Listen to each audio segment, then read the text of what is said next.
ప్రభాస్ గారు Baahubali records break చేస్తారని మీరు అనుకుంటున్నారా? పక్కాగా. ఓకే, మీకు నచ్చిన క్యారెక్టర్ అంటే ఏం చెప్తారండి ఈ సినిమాలో? మీకు గుర్తుండిపోయిన క్యారెక్టర్? నాకు గుర్తుండిపోయే క్యారెక్టర్ అంటే బుజ్జితో కన్వర్జేషన్ క్యారెక్టర్ నచ్చింది. ఓకే, విజయ్ దేవరకొండ గారి పర్ఫార్మెన్స్ ఎలా ఉందండి? వెరీ నైస్ అండి. ఓకే అండి. కానీ కొంచెమే చూపించారు.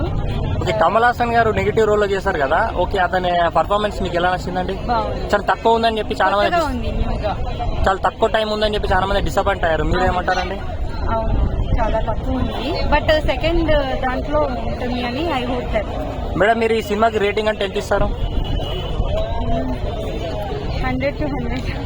మేడం, ఈ సినిమాలో మీకు నచ్చిన మన దిశా పటాని గారి పర్ఫార్మెన్స్ ఎలా ఉందండి? దిశా పటాని ఈ సినిమాలో హీరోయిన్. కానీ కొంచెమే ఉంది. ఓకే, ఈ సినిమా 3 hours అండి, కొంచెం లెంతీగా ఉందంటున్నారు, మీరేమంటారండి? లెంతీగా ఏం లేదు, ఎక్కడ బోర్ అనిపించలేదు. అంటే సెకండ్ కూడా బాగా నచ్చింది. సీజీ వర్క్ ఎక్కువ ఉంది. ఫస్ట్ది కొంచెం లాగ్ చేసినట్టుంది. సెకండ్ హాఫ్ సీజీ వర్క్ ఎలా అనిపించిందండి? యాక్చువల్లీ మ్యూజిక్ కొంచెం డల్ ఉందంటున్నారు అక్కడక్కడ, మీరేమంటారు? మీకు ఏమైనా అనిపించింది అలా? మ్యూజిక్ ఇది ఏం లేదు, బట్ మూవీ చూస్తూ ఉంటే మనకి ఆటోమేటిక్ గూస్ బంప్స్ వచ్చేస్తున్నాయి. ఓకే, మీకు గూస్ బంప్స్ వచ్చేంత అల్టిమేట్ సీన్ ఎక్కడ ఉందండి? నాకు గాడ్ స్పిరిచువల్స్ దగ్గర బాగా గూస్ బంప్స్ వచ్చింది. ఓకే అండి, ఇందులో బ్రహ్మానంద గారి క్యారెక్టర్ ఎలా అనిపించింది? నైస్ అండి, కానీ కొంచెమే ఇచ్చారు ఆయనకి. కామెడీ బాగుందా అండి సినిమాలో? ఓకే, ఈ సినిమాకు రేటింగ్ అంటే మీరు ఎంత ఇస్తారు?